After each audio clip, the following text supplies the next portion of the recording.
Hey there, folks. Thor here, and can you believe it? MetaConnect is right around the corner, and boy, oh boy, there's some serious excitement in the air. This year's highlight?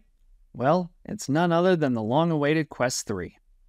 Fingers crossed that this is the headset we've all been eagerly anticipating since the Quest Pro made its debut. But while we're counting down the days to MetaConnect, let's take a quick trip down memory lane to last year's event. One thing I've noticed about Meta is that they tend to drop hints that later become reality. So let's try to connect the dots and make some educated guesses about what we might see this time around. So what went down last year, you ask? Well, Microsoft and Meta were all about teaming up to make it possible for Microsoft Teams and Horizon Workroom users to share virtual spaces. Now, I've got to say, this one's been a bit of a tease. Although Microsoft and Meta didn't show any progress here, Zoom did. While Zoom integration seemed promising, it's more of a 50-50 situation, especially for those of us who don't have a paid Zoom account. If any of you have managed to pull it off, please drop a comment below. I'm dying to hear your experiences. Let's get back to Microsoft and Meta's other announcement, Xbox Cloud Gaming app on the Quest headset.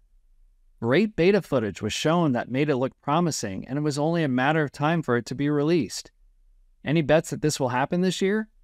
Perhaps running on the Quest 3 or Pro will be more feasible. Let's chalk the Xbox Cloud Gaming as a miss, but the potential for there to be an availability announcement this year or early next year wouldn't be a surprise to me at all. Now let's switch gears away from Microsoft. Mark had a big reveal about avatars finally getting legs. And yeah, they did deliver, but not what they promised.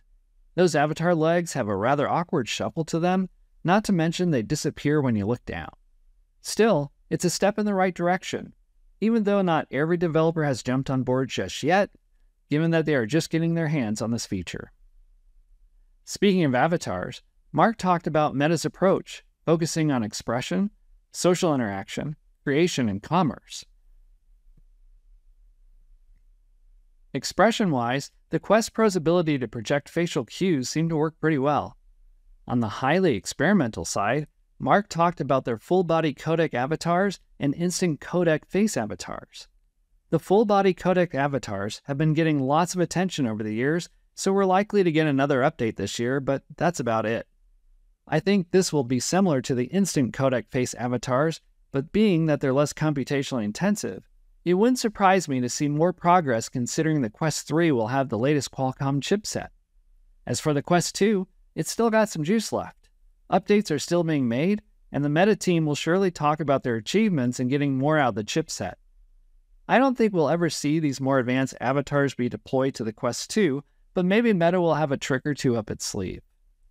Speaking of sleeves and clothes, last year in one of my videos, I inferred that Meta's gunning to win the avatar game.